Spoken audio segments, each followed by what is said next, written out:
Good evening, friends, and welcome to this special briefing on one of India's most significant diplomatic outreach events that is going to take place in Goa very shortly. As you know, the BRICS summit and the BIMSTEC outreach will be held in Goa on October 15 and 16. To brief you on these two very important diplomatic events, to provide, in a sense, a curtain raiser on what to expect, I have with me a very distinguished panel consisting of Secretary East, Srimati Preeti Saran, Secretary ER, Shri Amar Sinha, Joint Secretary MER, that's Multilateral Economic Relations, Shri Alok Dimri, and Joint Secretary BIMSTEC, Shri Somen Bakchi. The way we will handle this is Secretary ER, who handles BRICS, will give you a broad overview of the program of the BRICS summit, what the discussions are expected to focus on. Secretary East will then give you a briefing on the BIMSTEC summit, or rather the BIMSTEC outreach, and thereafter we'll open up for a Q&A session. With that, I give the floor to Secretary ER. Thank you, Vikas. Good evening, everyone. As you all are aware that we took over BRICS presidency on 15th of February this year. We have, of course, during the course of the year, we have planned over 100 events. Actually, it's 115. And of course, BRICS leaders also met recently at the margins of the G20 in Hangzhou in September. Now, we are looking at the 8th BRICS summit in a week's time. This is being held in Goa, 15th and 16th of October. And of course, as you know, that BRICS brings the collective wisdom of emerging economies to the table. It's a new emerging voice. And of course, we are looking to consolidate our areas in a range of areas that have been identified for cooperation. So before I come to the program and how we see what will be the outcomes, let me give you an overview of what has happened. This year we started, the theme for BRICS chairmanship was actually, it was an expansion of the word BRICS, building responsive, inclusive, and collective solutions. And the main theme was people-to-people contact, which included youth engagement, dissemination of BRICS across the country, which was a great priority for us. We took it to nearly 20 states in the country. And the other emphasis that our leadership wanted was to have increased business-to-business interactions and people-to-people interaction. And this was articulated by Prime Minister both at UFA and Fortaleza. And so what we did was we basically translated them in a number of innovative initiatives, which I'll just run through. To give you an overview, 115 events included 2 parliamentary meetings, 15 ministerial level meetings, 56 senior officials meeting, working groups, expert groups, 27 workshops, 3 track 2 events, and 5 events along the business pillar. Now, we also hosted the first ever BRICS Women Parliamentarians Forum in Jaipur. And of course, their focus was sustainable developmental goals. Then the BRICS Parliamentary Forum, which is chaired by our own, which is led actually by our speaker, will be held later this month in Geneva. One key meeting that we have, that happened was last month was BRICS NSAs. I think, and a major outcome has been that we have formalized a BRICS Forum on Security Matters, which will be chaired by NSAs. This will consist of 3 working groups, which will focus on counter-terrorism, cyber security, and BRICS energy security dialogue. And the NSAs will be the sort of provide the umbrella for this 3 working groups. We also next week, as you know, will be the first BRICS trade fair. This had never happened before, which is being organized by FICCI. We have an overwhelming response from all the BRICS countries. And of course, I don't know if they have briefed you, but the focus there really is on innovation, innovative technologies, on startups, on manufacturing. And we are looking at a very good participation from all the major companies from the BRICS countries. Trade ministers will be here for that.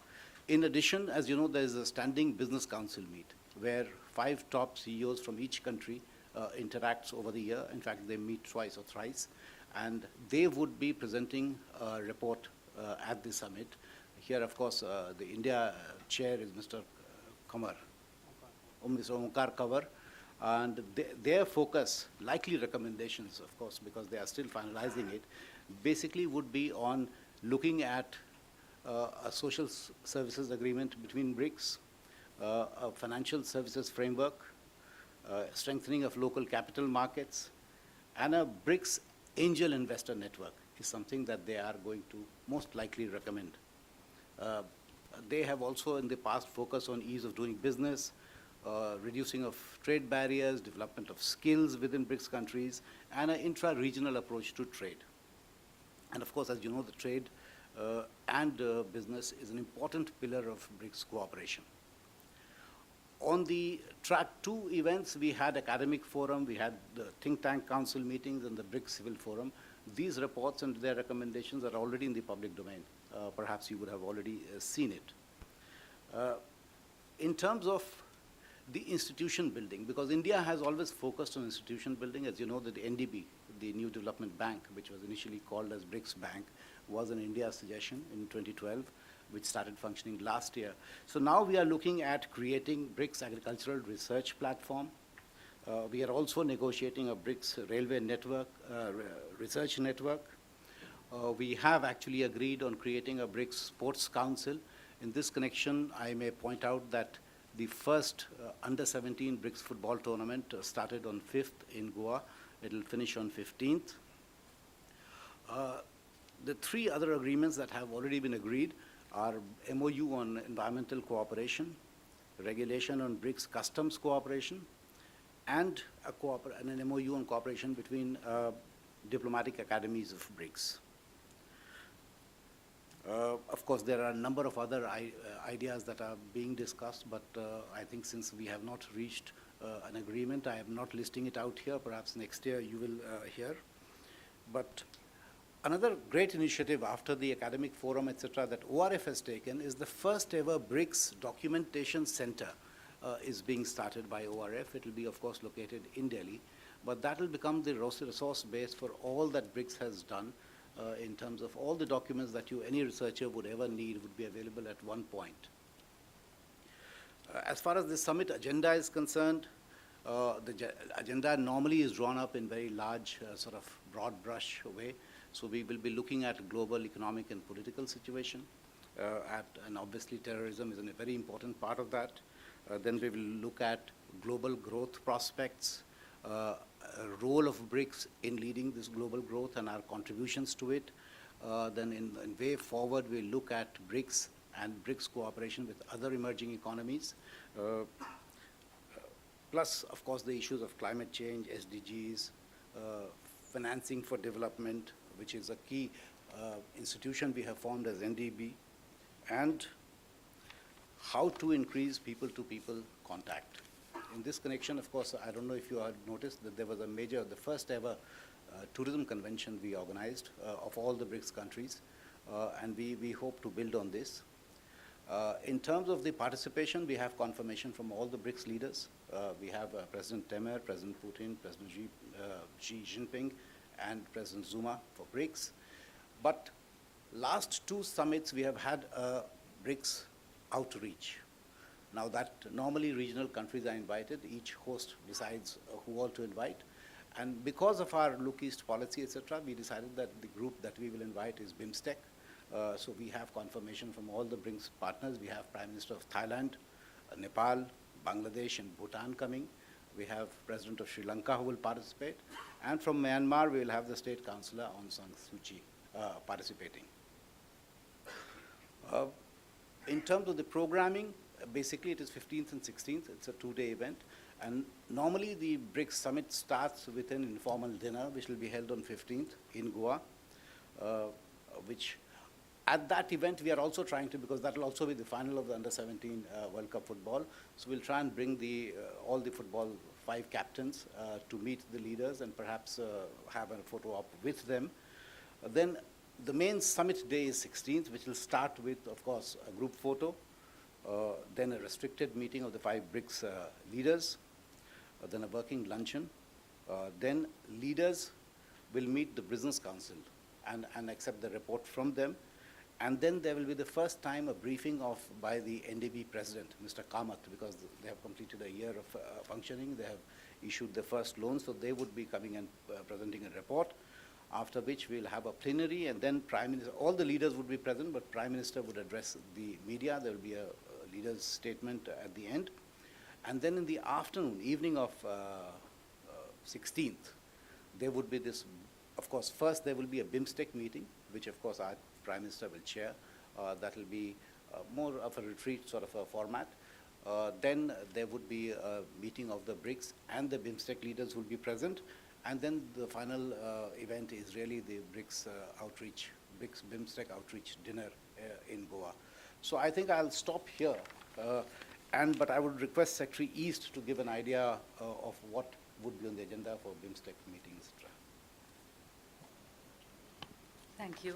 Thank you, Amar, and thank you, Vikas. And thank you all for joining us today for this very important press briefing on the BRICS BIMSTEC summits that are taking place in Goa. Mr. Amar Sinha has already mentioned to you about the fact that BRICS has a tradition of reaching out to other leaders, and our Prime Minister decided to invite leaders of the BIMSTEC countries. India is a member of BIMSTEC, and as mentioned by Mr. Sinha, we are absolutely delighted that all the leaders from the BIMSTEC region have kindly accepted our Prime Minister's invitation, and a very warm welcome awaits them, and we look forward to their participation in the BIMSTEC summit. So there'll be two components to the BIMSTEC summit. One would be a leaders retreat, which will be just the 7 members of the BIMSTEC, the leaders sitting together and discussing issues of regional and global concerns. And then there is the BRICS BIMSTEC Outreach Summit. Just to give you an idea about what BIMSTEC is all about, BIMSTEC is a grouping of 7 countries, 5 from South Asia and 2 from Southeast Asia. So the countries that are members of BIMSTEC are Bangladesh, Bhutan, India, Myanmar, Nepal, Sri Lanka, and Thailand. BIMSTEC was established in 1997. It held its first summit meeting in 2004 in Thailand. And then the next BIMSTEC summit was held in Delhi in 2008. And the last BIMSTEC summit was held in Naypyidaw, which was in 2014. So this would be 2 years now that leaders will get an opportunity to get together for another time collectively as a grouping. This is a regional grouping that was established, as I mentioned, in 97. India lays a lot of importance to this particular regional grouping, as we regard it as a very important platform to carry forward the process of regional integration, both in South and Southeast Asia. Mr. Sinha mentioned that it is an important component of our Act East policy, and we feel that BIMSTEC is uniquely positioned as a bridge between the two regions. Especially, it helps to put the northeastern states of India, the northeastern region of our country, center stage as a gateway to and from the Southeast Asian region. We are confident that our engagement with BIMSTEC will contribute significantly, as Mr. Sinha mentioned, to the Act East policy. We have many shared concerns. First of all, we have very strong historical, cultural, and economic linkages. And together, in the last 20 years, next year we would be celebrating 20 years of the establishment of this very important grouping.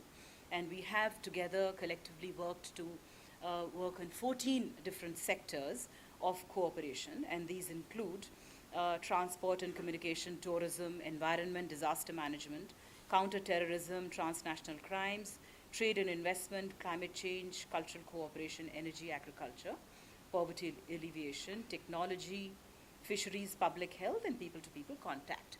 Just to give you a broad idea of the huge range that BIMSTEC covers in terms of areas of cooperation. The name BIMSTEC stands for Bay of Bengal Initiative for Technical and Economic Cooperation. The name itself will give you an idea that the focus is on the Bay of Bengal region, which of course includes 2 landlocked countries, Nepal and Bhutan, who of course owe their entire trade passages through the Bay of Bengal as well. So therefore, they're very much part of this particular grouping. Apart from the program element that Mr. Sinha has already shared with you, in Delhi there will be business elements where the BIMSTEC business leaders would be interacting with the BRICS business community. And in that context, we are also doing a separate business event with the BIMSTEC communities on 14th morning. This is being organized by the Confederation of Indian Industries, and Honorable Minister for Commerce and Industry has kindly agreed to address the business community, and we feel that this is an important opportunity to focus on areas of trade, of investment, of trade facilitation. In our view, trade facilitation is a very important element, and of course, when we talk about trade and investment, we hope and we expect that definitely the focus will be on discussing how we can boost trade, how we can improve connectivity within the region, and how we can focus on impediments to trade, including trade facilitation. So I'll stop here, and we'd be very happy to take questions. Thank you. The floor is now open for questions. Akhilesh Suman. So, Mr. Amar Sinha, we are living in a time when terrorism is becoming one of the most important issues for India. And given the fact that the way China has been playing with this menace of terrorism, how importance you give to the issue of terrorism? How BRICS will function if the terrorism issue is not raised in a very forceful voice by India? What you expect from China and even Russia and other member countries? Well, actually, when the NSS met, we didn't see that difference in terms of how each country looks at terrorism. In a sense, yes, on the listing part 1267, yes, they have put a hold. It's a technical hold, so, but I won't address that because that's not on the agenda. But the fact is that the issue of terror is, each country is cognizant of the difficulties. And on each country is working in different arenas of the world where they are facing the same challenge, both domestically and in their efforts globally. Look at what is happening in Middle East. Russia has an active role there. In our own region, and which is also China's region. So I think there is awareness. Now the position that they have taken to the UN is a different issue, which we will not be discussing here, but I'm sure there will be other forum where we'll resolve that. Parikshit. My question for Secretary East. Ma'am, in the backdrop of the SAARC summit being boycotted, there were more than 5 countries who wrote to the SAARC chair saying that the SAARC summit cannot happen in Islamabad. In the present circumstances, how much focus would India like to put to BIMSTEC as a grouping? Because a number of envoys have been saying, and this is something that the Bangladeshi envoy had said, that there's probably time to focus more on BIMSTEC and regional grouping and isolate Pakistan. Well, BIMSTEC, India has been a very important member of BIMSTEC, and India has been a founder member of BIMSTEC. India has hosted another BIMSTEC summit in 2008, and we feel that this particular region, as I mentioned to you, that it helps us connect with the Southeast Asian region. It is very much part of our Act East policy. The fact that this region has been growing at 6.5% per annum, that collectively it comprises of, I think, about 1.5 billion people, which is about 22% of the global population, and GDP of $2.7 trillion, I think is a very important component. So that is the focus of India's interest in being part of BIMSTEC. And the interest that the other BIMSTEC countries have in it also shows their enthusiasm. It is a grouping which has absolutely no issues. It is an issues-free relationship. If anything, I think all member countries are deeply committed to moving it forward in promoting technical and economic cooperation, which will lead to poverty alleviation, which will result in sustainable development, which will lead to prosperity in the region, which is a very, very positive agenda. And so we like to stay focused on the positive aspects. As far as SAARC is concerned, we know the reason why it hasn't moved. The reasons are very well known to you. Just add one thing, that these are all separate organizations with different roles. And I don't think one is substitute for other. And you quoted Bangladesh High Commissioner, but that's the statement you have to see contextually.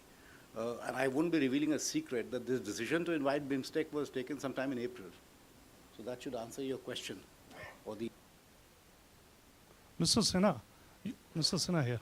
You said that from 12 to 16, FICCI is organizing some programs. Will you elaborate what type of programs FICCI is doing? There is a trade ministers meeting. There would be a meeting of the Business Council here in Delhi. It's not 12 to 16, it's 12 to 13th or 14th. Then there is a trade fair where all the BRICS countries are participating and all the BIMSTEC countries are also participating. So these are all being coordinated by FICCI. So these will happen in Delhi.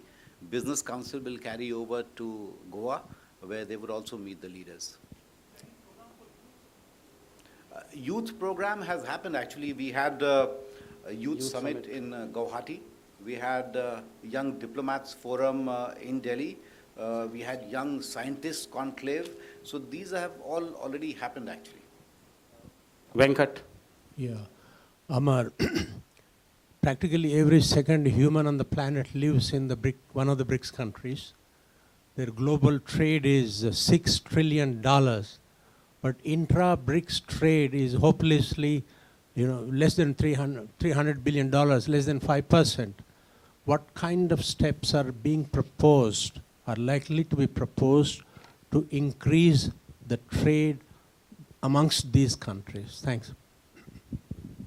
See, both the Business Council, etc., have looked at these issues, both in terms of increasing intra-BRICS trade and intra-BRICS investment, which is equally important.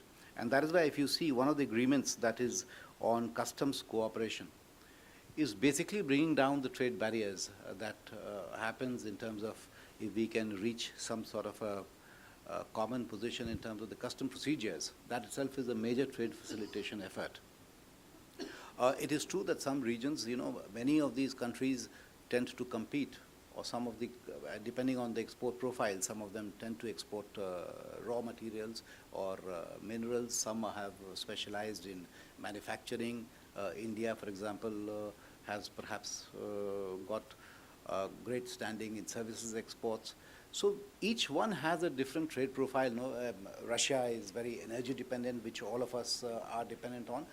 So depending on their export mix, I guess the maximum possible trade is happening. There is a need to do more. We are not talking of an FTA between BRICS, but short of that, in terms of investments, what I had mentioned, financial services framework, they're also talking of local capital market sort of strengthening, the fact that can we leverage the funding that NDB provides for us in different areas of.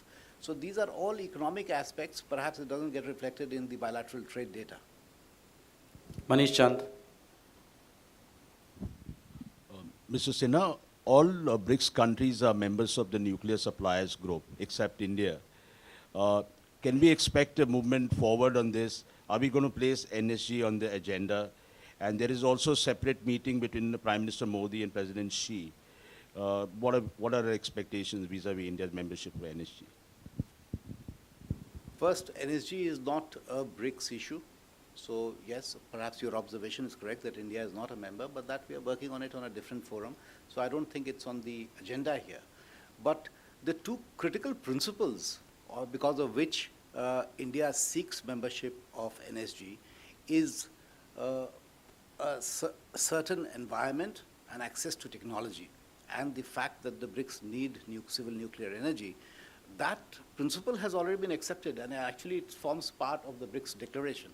So at the level of principle, it is accepted sort of formulation for all BRICS countries.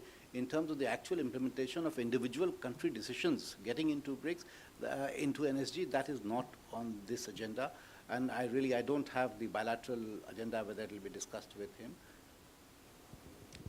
Ma'am, Asit here from Mint newspaper. There is a free trade agreement being negotiated within the BIMSTEC countries, and it has been languishing for a very long time. Can we see some progress at Goa on this issue?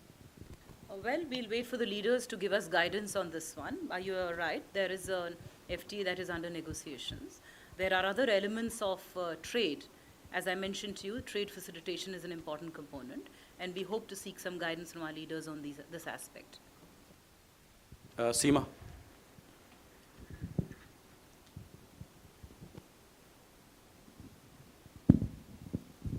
There's a lot of talk about BIMSTEC and India's low-east policy helping the northeastern states.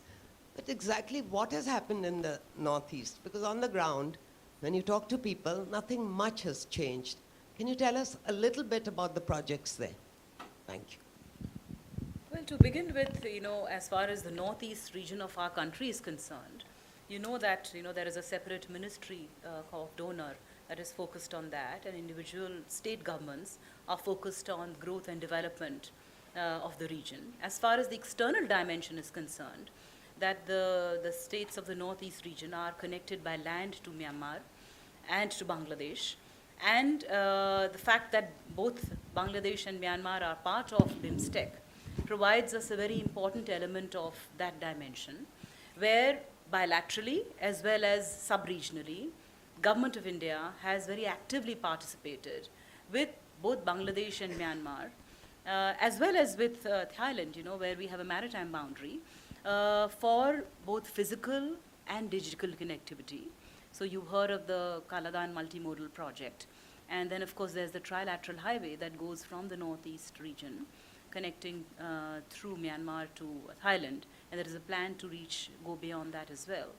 These are some very active, and bilaterally, as I mentioned, with Bangladesh and the others, there are connectivity transmission lines, rail, road, air, and other connectivities, which we feel that a better connectivity is really part of an invisible infrastructure that will help contribute to growth and development of a region which is otherwise tends to be isolated. So we hope that, as part of our desire to connect with the BIMSTEC and focus on collective growth and development, it will contribute to the growth and development of our northeast region too. Ashok. Just fill in. Yeah, Seema, can I just fill in, since I look after development partnership? See, look at Bangladesh. We are reviving all our links to pre-1965 situation, whether it was railway, all the waterways. Waterways have already started functioning. We are doing this Agartala, Akhora rail link, which will eventually both connect to Dhaka as well as to Chittagong port. On Kaladan, the waterway component will be over in December this year.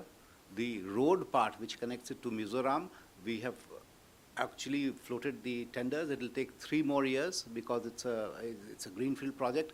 So by 2018, 2019, the highway she already mentioned, there also the project should start this year. Then there's another project, correct? 69 bridges, there's this Re-Tidim connectivity. So all of this have bunched together in terms of the real commitment.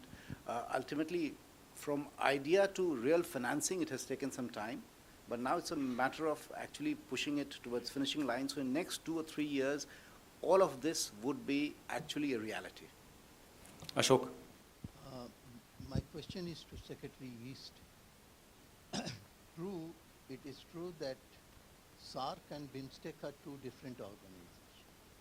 But in SARC, due to certain prevailing circumstances, the cooperation among the countries have not progressed well. So in this context, we have begun sub-regional cooperation as mandated under the SARC Charter. BIMSTEC, fortunately or unfortunately, does not have a charter. How much of the sub-regional cooperation of SARC can be subsumed in the BIMSTEC agenda? Well, of course, as you see that, when I mentioned that there are 5 countries from South Asia who are part of SARC, also happen to be part of BIMSTEC. And within the SARC framework, when we have done sub-regional cooperations, including Bangladesh, Bhutan, India, and Nepal, particularly that is a very important sub-regional grouping where we are cooperating in enhancing connectivity. And the fact that they are part of BIMSTEC as well, we wouldn't want to duplicate what is happening in one forum, but to the extent that one can complement the other, and the countries and the member countries happen to be the same, and each country works towards the betterment of its own growth and development, is bound to, strengths of one or positive developments in one regional or sub-regional grouping is bound to translate into positive developments in the other sub-regional grouping as well. Sridhar. Yeah, here, ma'am, right in the center. So, Yeah. My question is, the Prime Minister had said in Washington that the epicenter of terrorism is incubated in our neighborhood. And at the same time, you said that this most crucial issue of Masood Azhar and the 1267 committee, it will not be discussed at the BRICS summit. It's not on the agenda, that's what you said. So given this, what exactly then are you going to discuss on the issue of terrorism? Because is this not one of the most pressing issues? And why is it not on the agenda? But that's only something between China. China has put on hold, no, in 1260 committee or under 1267 resolution. So we don't want to bring in bilateral issues on the BRICS agenda, and because of that, I don't think we have a problem with other BRICS countries, or they have a problem. But yes, the general principles of the fact that, first, that terror is a global problem. Second, that it cannot be tackled individually. It has to be handled collectively. The third is the principle that you really cannot have a differentiated policy towards terrorism. There is no good terrorist or bad terrorist. So these are the issues on which there will be a reiteration of national positions, I guess. And obviously, you will see in the outcome document, or when the summit statement comes out, there would be very strong paragraphs on terrorism, including how to deal with countries that provide sanctuaries and safe havens, how to cut down their financing. At the NSA's level, we also actually moved the goalpost a little further, that not only look at the sources of financing, but also look at the sources from where they are getting the arms and ammunition, because they, how have they been able to carry on this sort of thing. So these would get reflected in the BRICS declaration. Ranjit. A few years ago, BRICS decided to trade directly in each other's currencies. So what is the status of this decision? Each other's currency?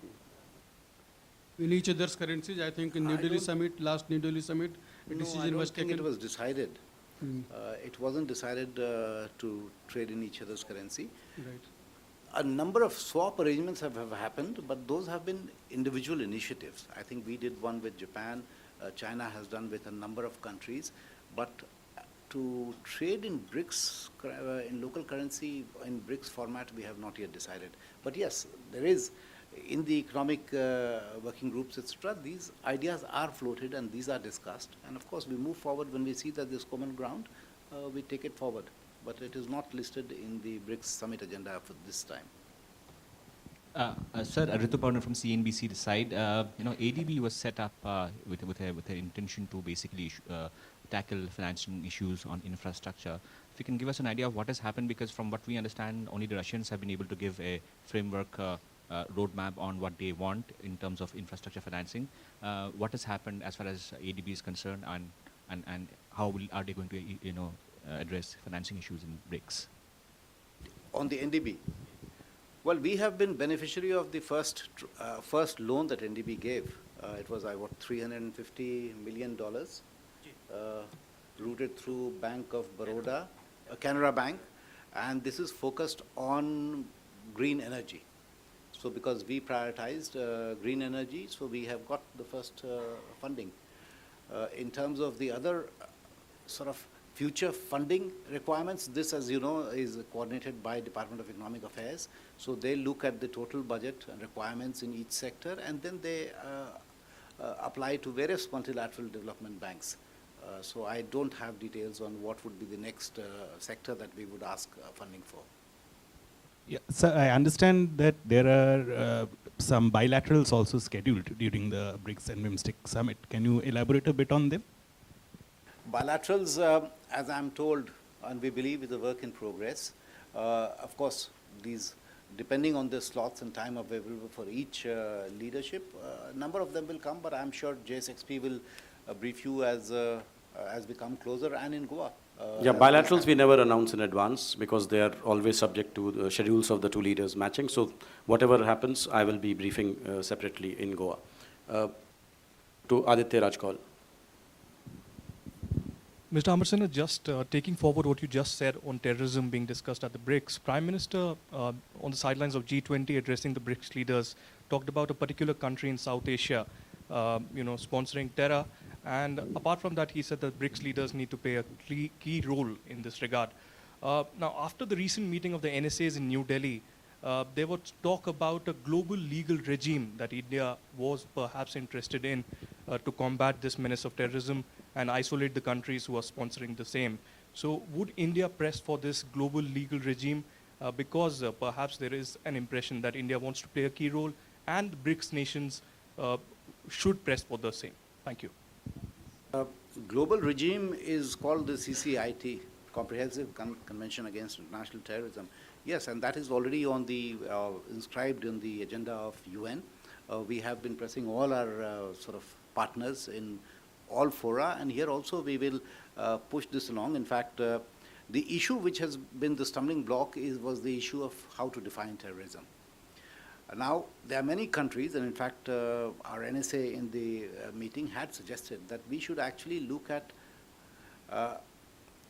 perhaps we can move on terror cooperation without actually coming to a definition. Because everybody knows when a terrorist act happens, you know exactly what is terrorism. So you don't have to first start defining it. You take the act as a terrorist act and work backwards. So that's one of the sessions, but I'm sure we'll push that. Ritu. Yeah, my question is that the scraping of SARC has poorly affected the economic connectivity in South Asian region. So now, coincidentally, most of the member countries are also part of BIMSTEC, and the outreach will be addressing, the BRICS outreach will be addressing that economic connectivity.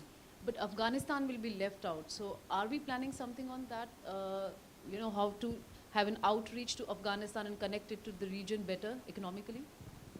Yes, Chabahar is our way forward. As you know, and President Ghani, if you would have remembered, he talked about the air corridor that we wish to establish, both from Kabul and Kandahar. So those are two options.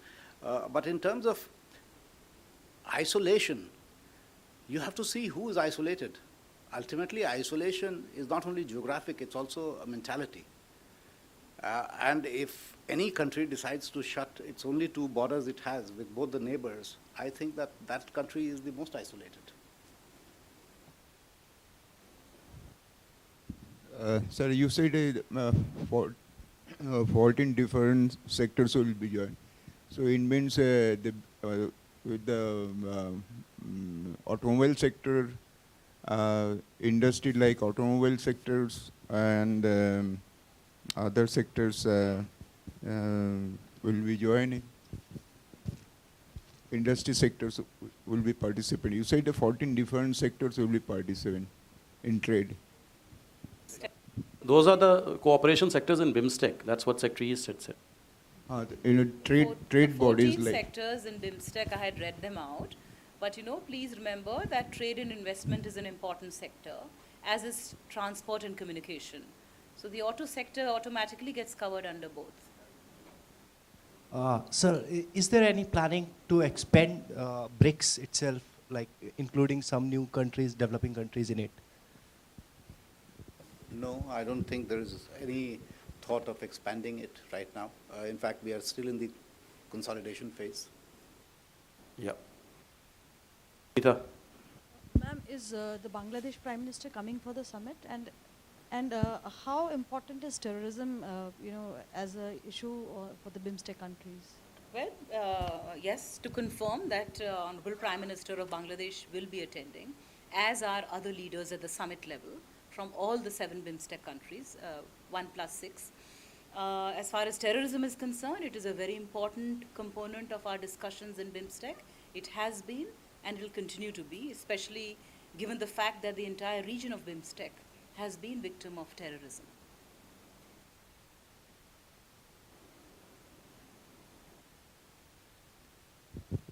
Given recent events and the cancellation of the SARC summit, I was just wondering if there's a feeling within the MEA that BIMSTEC is becoming more important to push the sort of important Look East policy, Modi's neighborhood policy. Just wondering if BIMSTEC, I know it's old, but is it becoming more important given recent events?